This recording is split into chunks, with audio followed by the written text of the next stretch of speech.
Have you ever sensed subtle shifts in someone you cherish, almost imperceptible changes easily dismissed as just part of growing older? Perhaps it's a loved one eating smaller portions, tiring more readily, or seeming emotionally distant in ways they never were before. The truth is, these quiet signs might be the body's way of gently hinting at a deeper message, one that often goes unnoticed until it's too late. Death in old age doesn't always arrive suddenly. It can send warnings months, even a year, in advance, giving us a precious opportunity to prepare, to care, and to make every moment count. In this video, we're exploring 5 key signs that could signal an elderly person's final year. Understanding these clues can help you offer comfort, find peace, and cherish the time you have left with those who matter most. One of the earliest, most revealing, and often overlooked indicators that a person may be entering the final year of their life is significant, unintentional weight loss. It's not the kind of change that announces itself dramatically at first. It creeps in quietly, subtly shifting the body's familiar contours. The belt that once fit snugly now requires an extra notch or two. Favorite clothes, once comfortably tailored to their frame, begin to hang loosely, draping over shoulders and hips. The hearty appetite that used to define meal times, perhaps a lifelong love of a warm dinner roll or a second helping of dessert, starts to wane, replaced by half-eaten plates and a shrug of disinterest. For many families, this gradual shift is easy to brush off. It's just aging, they might say, chalking it up to the natural passage of time. But the reality is far more sobering. Unexplained weight loss, especially in the elderly, is rarely a benign occurrence. It's often the body's first whisper of a deeper, more reversible decline. This isn't just about the number on the scale, it's about what that number signifies beneath the surface. When someone begins losing weight without trying, it's a sign that their body is no longer functioning as it once did.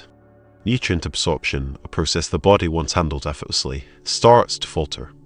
The digestive system might struggle to break down food effectively, or the intestines may not pull vital vitamins and minerals into the bloodstream as they should. Muscle mass, which naturally diminishes with age, begins to erode at an accelerated pace, a condition known as sarcopenia, leaving behind a frame that feels frailer by the day. This isn't the gradual muscle loss of a sedentary lifestyle, it's a rapid unraveling that points to something more profound. The body may no longer process protein efficiently, which is essential for maintaining muscle strength and repairing tissue. As a result, everyday movements, a circumflex lifting a grocery bag, climbing a few stairs, or even standing up from a chair, a circumflex become noticeably harder. Strength fades, balance wavers, and the risk of falls skyrockets, each tumble a potential catalyst for further decline. But the physical changes are only part of the story. Appetite itself often betrays the body's intentions in the final year of life. For many elderly individuals, hunger becomes a distant memory.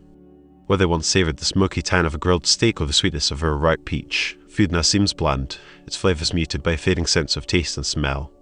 Meals that used to bring comfort or joy lose their appeal entirely, and eating becomes more of a chore than a pleasure. Some may pick at their food absent-mindedly, others might skip meals altogether, claiming they're just not hungry. This isn't a fleeting preference or a temporary phase, it's a physiological shift orchestrated by a body that's beginning to wind down. As internal systems slow, the brain receives fewer signals to seek out sustenance, energy levels drop, stamina dwindles, and the cycle of decline gains momentum. The immune system, already taxed by age, weakens further without adequate fuel, leaving the person more susceptible to infections that their body can no longer fend off as effectively. Underlying medical conditions often play a silent but significant role in this process. Weight loss is a hallmark symptom of chronic illnesses like cancer, heart failure, chronic obstructive pulmonary disease (COPD), or kidney failure, a circumflex conditions that can smolder quietly for months or even years before erupting into more obvious distress. Cancer, for instance, might trigger cachexia, a wasting syndrome that burns through muscle and fat at an alarming rate even if the person tries to eat. Heart or kidney disease might disrupt metabolism or fluid balance, sapping the body's reserves. Even subtler culprits like depression or dementia can erode the will or ability to eat, setting off a cascade where malnutrition amplifies physical and mental decline. Families, desperate to halt this downward spiral, might coax their loved one with childhood favourites, a circumflex macaroni and cheese, a slice of homemade pie, a circumflex or turn to protein shakes and supplements, hoping to pack in calories. But when the weight keeps slipping away despite these efforts, it's a stark signal that the issue runs deeper than a lack of appetite. The body isn't just rejecting food, it's preparing for a transition that no amount of coaxing can reverse. At this point, the focus must shift from reversal to care. Forcing large, heavy meals on someone whose body is shutting down can cause discomfort, nausea, or even a sense of failure if they can't eat what's offered. Instead, small, manageable portions of soft, easy-to-digest foods they circumflex euros, think warm broth, mashed potatoes, or a few bites of yogurt they circumflex euros can sustain comfort without overwhelming them. Hydration becomes equally critical. A dry mouth or dehydration only compounds weakness and confusion. One example is Sarah's grandfather, a man who always enjoyed his meals. As he approached his late 80s, Sarah noticed he started eating less. Initially, the family attributed it to age, but when his clothes started hanging loose and he seemed to lack energy, they realized it was more than just aging. Sarah's grandfather was eventually diagnosed with a condition that affected his appetite and nutrient absorption. The family shifted their focus from trying to get him to eat more to providing him with small, nutrient-rich meals and ensuring he was comfortable. If you notice an elderly loved one dropping weight unexpectedly, especially if they're eating less, moving slower, or seeming more fragile, it's time to look beyond the surface. This isn't about vanity or aesthetics, it's the body sending a poignant, unmistakable message. Recognizing it early allows you to approach the road ahead with clarity and compassion, ensuring that every remaining day is filled with dignity, connection, and moments that matter. It's about letting go of the fight to fix them and embracing the chance to simply be with them. If you're finding these insights valuable, let us know with a comment. Your engagement helps us understand what resonates with you. And if you want to stay informed with more content like this, we'd be honored to have you with us, so do consider joining our community. Now, let's move forward. Another profound and unmistakable sign that someone may be nearing the end of their life is an overwhelming, persistent fatigue that seeps into every corner of their being.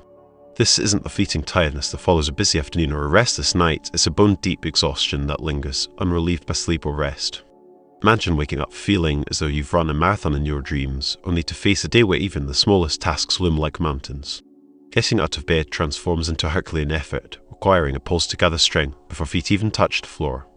Walking from the bedroom to the kitchen feels like a journey, each step heavy and deliberate. Activities that once defined daily life as circumflex euros, stirring a pot on the stove, buttoning a shirt, or sharing a lively story with a grandchild as circumflex euros have become draining, sometimes impossible. This isn't merely the weariness of growing older, it's a signal that the body is redirecting its dwindling energy reserves toward its final chapter. The roots of this fatigue lie in the gradual slowing of the body's core systems. As organs age, their efficiency wanes. The heart, once a steady engine, pumps blood with less vigor, reduces circulation to muscles and extremities. Oxygen, the lifeblood of energy, doesn't reach tissues as readily, leaving arms and legs feeling leaden and weak. The lungs might labor harder to draw breath, especially in conditions like COPD or heart failure, amplifying the sense of exhaustion. Meanwhile, the metabolism, a complex dance of converting food into fuel, begins to falter. In a healthy body, energy is produced and spent in a balanced rhythm, powering movement, thought, and repair. But as life nears its end, that rhythm stumbles.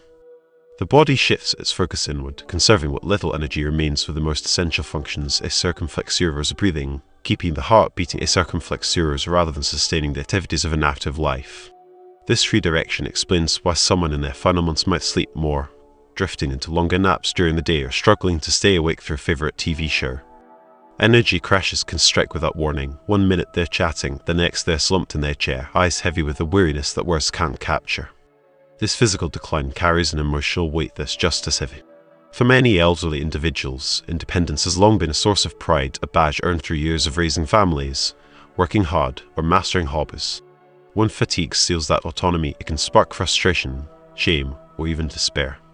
A once avid gardener might stare longingly at overgrown flower beds too drained to wield a trowel. A grandparent who loved reading bedtime stories might falter mid-sentence, unable to summon the stamina to finish. They may pull back from social circles, not out of disinterest, but because the effort of engaging feels insurmountable. This withdrawal can spiral into isolation, where they stop trying altogether, not because they've given up on life, but because their body has left them no choice. For families, it's heartbreaking to watch someone vibrant fade into a shadow of themselves. The instinct might be to urge them to keep going, to push through as if willpower alone could reignite the spark. But this fatigue isn't laziness or a lack of grit, it's a biological reality that no amount of encouragement can overcome. Understanding this shift is crucial for those working alongside them. Rather than fighting the fatigue, the focus should turn to accommodation and comfort. Let them rest when they need to, even if it means they sleep for a visit. Those quiet hours aren't a rejection, but a necessity. Offer support for tasks they can't manage, like helping them dress or bringing a glass of water to their bedside, without judgment or pressure. Create moments of connection that don't demand energy, as circumflex heroes sitting quietly together, holding their hand, or playing soft music they love. For instance, John's mother, a vibrant woman who loved to dance, found herself increasingly exhausted. John initially tried to encourage her to stay active, but he soon realized that her fatigue was more than just normal tiredness. He adapted by spending quiet time with her, playing her favorite music, and holding her hand. This allowed her to conserve her energy while still feeling connected and loved. If you see a loved one grappling with unrelenting exhaustion, weakness that doesn't lift, or a retreat from the world they once embraced, take it as a sign of their body's profound transition. This isn't the time to measure their worth by what they can do, it's the time to cherish what they mean to you. By releasing expectations and meeting them where they are, you can fill their remaining days with peace, love, and a gentle presence that honors the life they've lived. If you are finding this video helpful, please leave a comment below. We appreciate your support and it motivates us to create more content for you. To stay updated with our latest content, consider becoming a part of our community. Now, let's move forward. As a person nears the end of their life's journey, one of the most profound and noticeable transformations often occurs in their mental and emotional landscape as circumflex heroes how they think, communicate, and connect with the world around them. You might observe that someone who was once vibrant, quick-witted, and fully engaged in life begins to exhibit subtle but unmistakable changes. Perhaps they forget small details more frequently, misplacing their glasses yet again, asking the same question multiple times in an hour, or struggling to recall a familiar name they've known for decades. Conversations that once flowed easily may now feel disjointed, as they lose their train of thought mid-sentence or seem unable to follow the thread of a discussion. Even in surroundings they've navigated effortlessly for years, like their own home, they might appear disoriented, unsure of where they are or why they walked into a room. These shifts in cognition can begin subtly, emerging months or even as early as a year before death, signaling the gradual unraveling of mental clarity. This isn't the kind of occasional forgetfulness we all experience. Like misremembering where we parked the car after a busy day, it's deeper and more pervasive. The brain, like every other organ in the body, relies on a consistent supply of oxygen-rich blood and nutrients to perform its complex tasks, say circumflex heroes, memory, reasoning, language, and emotional regulation. As the body approaches its final stage, circulation often weakens and the oxygen delivered to the brain diminishes. This reduction takes a toll, manifesting as a slow but steady decline in cognitive abilities. You might notice they become easily flustered or confused by things that once came naturally, like balancing a checkbook, planning a meal, or making simple decisions about what to wear. Familiar faces as circumflex heroes' neighbors, friends, even family members as circumflex heroes might suddenly seem unfamiliar, sparking moments of hesitation or blank stares. At times, there may be fleeting glimpses of their former sharpness, brief windows of clarity that shine through only to vanish again, leaving behind a fog of confusion. It's as though their mind is flickering, like a radio signal struggling to hold a station. Alongside this cognitive decline, another hallmark often emerges: emotional withdrawal. A person nearing the end of life may gradually pull back from the social world they once inhabited. Where they used to light up a room with laughter or eagerly join in family discussions, you might now find them sitting quietly, staring into space, or declining invitations to engage. Their voice grows softer, their response is shorter, sometimes just a nod or a faint smile instead of the lively exchanges you're used to. Long stretches of silence become more common, not because they've lost interest in their loved ones, but because the effort of processing emotions and sustaining interaction has become exhausting. The brain, taxed by the body's decline, struggles to manage the energy required for connection. Noisy gatherings or bustling environments that once energized them might now feel chaotic or overwhelming, prompting them to retreat inward, seeking solace in stillness. This withdrawal can also bring shifts in mood and behavior that catch loved ones off guard. Some individuals grow more irritable, snapping over small frustrations as circumflex heroes a misplaced item, a loud TV, or an interruption that they want brushed off with ease. Others may become anxious, restless, or prone to tears over things that seem trivial to outsiders. Conversely, some appear unusually serene, almost detached, showing little reaction to events or topics that used to stir their passion, whether it was a favorite sports team's victory or a grandchild's milestone. These changes aren't merely quirks of personality, they reflect the brain's attempt to adapt to a body that's winding down. As cognitive processes slow, the ability to articulate feelings or respond to external stimuli fades, leaving emotions muted or muddled. What might look like indifference could simply be the mind's way of conserving what little energy remains. For families and caregivers, this stage can be one of the most emotionally challenging. Watching a loved one drift away mentally or emotionally, losing the spark of recognition in their eyes or the warmth of their conversation, can feel like a preview of grief, a slow goodbye before the final one. It's easy to take it personally, to wonder if they've stopped caring. But the truth is far more tender. They aren't choosing this distance. The changes are beyond their control, driven by biology rather than intent. Pushing them to snap out of it or forcing them into long talks might only heighten their confusion or fatigue. Instead, the kindest approach is to meet them where they are, sitting beside them in quiet companionship, speaking in soft, simple terms, or offering a gentle touch to convey what words can't. Even if they don't reply or seem distant, they can often still sense your presence, absorbing the comfort of your love in ways they can no longer express. For example, Maria's aunt, who had always been a vibrant storyteller, began to withdraw and show signs of confusion. Instead of pushing her to talk, Maria started reading her favorite stories aloud, creating a comforting and familiar atmosphere. If you notice a loved one growing more forgetful, more bewildered, or less engaged with the world, don't dismiss it as mere aging. These shifts are often early whispers of the body and mind preparing for their final transition. This is a time for patience and grace, to savor the small, quiet moments, to create a space that feels safe and familiar, and to let go of expectations for how things should be. A soft blanket, a favorite song playing faintly, or the sound of your voice reading aloud can anchor them in comfort when language and memory slip away. Though their words may fade, their capacity to feel love, peace, and reassurance often endures until the very end. If these insights are resonating with you, share your thoughts in the comments below. Your feedback fuels our passion for creating valuable content. Also, consider joining our community to receive notifications about our latest uploads and discussions. Let's move forward. As the body begins its gradual descent toward life's end, one of the most tangible physical signs is a faltering immune system. A circumflex urus, or once robust defender, now struggling to keep pace. You might notice that someone who rarely fell ill in the past, a person who shook off colds in a day or two, suddenly seems vulnerable to every bug making the rounds. A sniffle turns into a stubborn cough, a minor scratch festers longer than it should, and infections that once cleared up quickly now linger, sapping the string. These aren't isolated incidents, but part of a broader pattern. The body's defenses are weakening, and its ability to repair itself is slowing down, often noticeably so. In the final months or year of life, one of the most telling indicators is the recurrence of infections.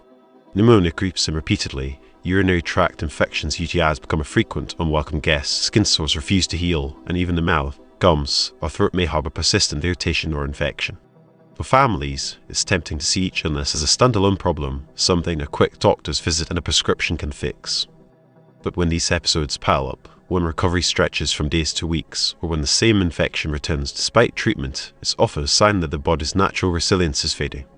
Antibiotics that once knocked out a bug in 48 hours might now barely make a dent, requiring stronger doses, extended courses, or even hospital stays. This isn't just bad luck, it's the immune system signaling that it can no longer mount the vigorous response it once did. The reasons tie back to the body's broader decline.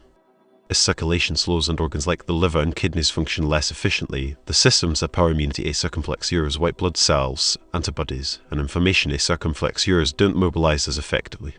Blood flow, which carries oxygen and nutrients to every corner of the body, becomes sluggish, leaving tissues more susceptible to invaders. Healing, too, takes a hit. A small cut that once scabbed over in a day might now remain raw and tender for weeks. Bruises linger, their purple stains fading far more slowly than before. For those with limited mobility, pressure sores, a circumflex urus, painful ulcers from prolonged sitting or lying, a circumflex urus emerge as a serious threat, prone to infection if not meticulously cared for. These chronic wounds aren't just skin deep, they reflect a deeper truth. The body's repair mechanisms are running out of steam. What's especially striking and often overlooked is how infections manifest differently in this stage. In younger, healthy years, a fever might spike as the body rallies against a germ. But in the frail elderly, the signs can be subtler and more insidious. Instead of a thermometer spiking to 102 a circumflex degrees F, you might see only a low-grade temperature or no fever at all. More often, the clues are behavioral. They're sleepier than usual, less interested in food, or suddenly more confused, staring blankly when they were alert just yesterday. This dip in mental sharpness, known as delirium, can be the earliest red flag of an infection in older adults, appearing before a cough, a rash, or any other textbook symptom. Recognizing the shift is critical because it allows for early intervention, potentially sparing them discomfort or a steeper decline. For loved ones, this cycle of infections and slow recovery can be both exhausting and heart-wrenching. Each new illness sparks hope that a fix is around the corner, another pill, another specialist. But as the pattern repeats, the reality settles in. The body's fight is waning. It's natural to cling to aggressive treatments to chase a cure that restores them to their former selves. But there comes a point where the goal shifts from healing to easing their burden. Rather than piling on medications that strain an already fragile system, small, practical steps can make a bigger difference. Keeping them hydrated with sips of water or broth, gently cleaning and moisturizing the skin to prevent sores, and ensuring the surroundings are calm and restful. For instance, consider the story of Miss S. Davis, who had recurring UTIs. Her family initially focused on treating each infection with antibiotics. However, they soon realized that the antibiotics were causing more harm than good. They shifted their focus to preventative care, ensuring she was well hydrated and comfortable, which reduced the frequency and severity of her infections. These acts don't reverse the decline, but they honor the body's limits, offering dignity and relief when curing is no longer the answer. If you're noticing a loved one experiencing frequent infections, slow healing, or subtle changes in mental sharpness, it's important to acknowledge the potential implications. Share your thoughts in the comments below, and if you're looking for more insights on end-of-life care, remember to join our community. Let's keep the conversation going. One of the most profound and revealing signs that the body is entering its final chapter is a significant shift in breathing patterns or circulatory function. These changes often serve as quiet heralds of the body's natural progression toward the end of life, manifesting in ways that can be both subtle and striking. For instance, you might observe that your loved one's breathing has become noticeably slower or more shallow than it once was. Where their breaths were once steady and unremarkable, you may now notice prolonged pauses between inhalations, as if the body is hesitating before deciding to take the next breath. At times, their breathing might take on an erratic rhythm, speeding up briefly in short, quick gasps, only to slow dramatically moments later. In some cases, a distinctive pattern known as Cheyne-Stokes respiration emerges.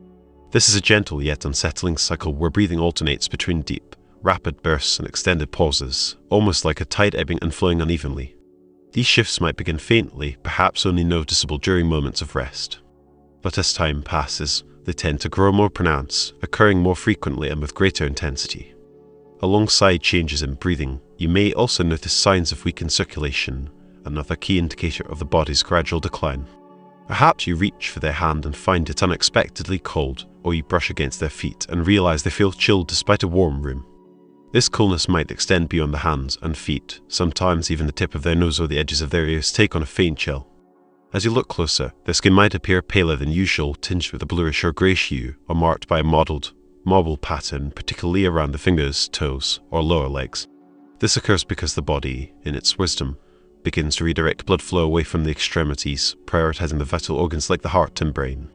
As energy reserves dwindle, it's a sign that the heart, though still beating, is no longer able to pump with the vigor it once did. The pulse might feel weaker or less consistent, and the extremities may take on a clammy texture as circulation slows. These circulatory changes often bring additional symptoms that can be distressing to witness. Your loved one might complain of shortness of breath, even during the simplest of activities. Sitting up in bed, uttering a few words, or shifting from one side to the other might leave them gasping or visibly winded. You might notice them breathing through their mouth more often, their chest rising and falling with greater effort, or they may pause mid-sentence to catch their breath, a task that once came effortlessly now requiring deliberate focus. If they were previously able to walk short distances, say from the bed to a chair, but now find themselves struggling to take even a few steps, it could point to a decline in lung function or oxygen exchange. In some instances, fluid begins to accumulate in the lungs, a condition that can complicate breathing further. This might produce a persistent, nagging cough, a faint gurgling or rattling sound with each breath, or a sensation of tightness or heaviness in the chest. At first glance, these symptoms might be mistaken for a stubborn cold or minor respiratory infection. But in elderly individuals approaching the end of life, they often signal something deeper, a gradual weakening of the lungs' ability to keep up with the body's demands. As a result, lying flat may become intolerable, prompting them to prefer sleeping propped up with pillows or resting in a recliner to alleviate the strain on their breathing. For family members or caregivers, watching these transformations unfold can stir a mix of emotions, fear, helplessness, or an urgent desire to intervene. It's only natural to want to encourage them to take deeper breaths to adjust their position, or to wonder if something immediate and fixable is wrong. Yet, in many cases, these changes are not a sudden emergency, but rather the body's gentle, inevitable way of winding down. While it's tempting to seek solutions, there often comes a point where reversing these shifts is no longer possible or even the goal. Instead, the focus turns toward easing their discomfort and preserving their sense of peace. Simple measures can make a difference. keeping the room at a comfortable temperature, perhaps slightly cool to aid breathing, running a humidifier to moisten the air and soothe dry airways, or offering small sips of water to keep their mouth from feeling parched. For some, repositioning them slightly or fanning the air gently across their face can provide a moment of relief.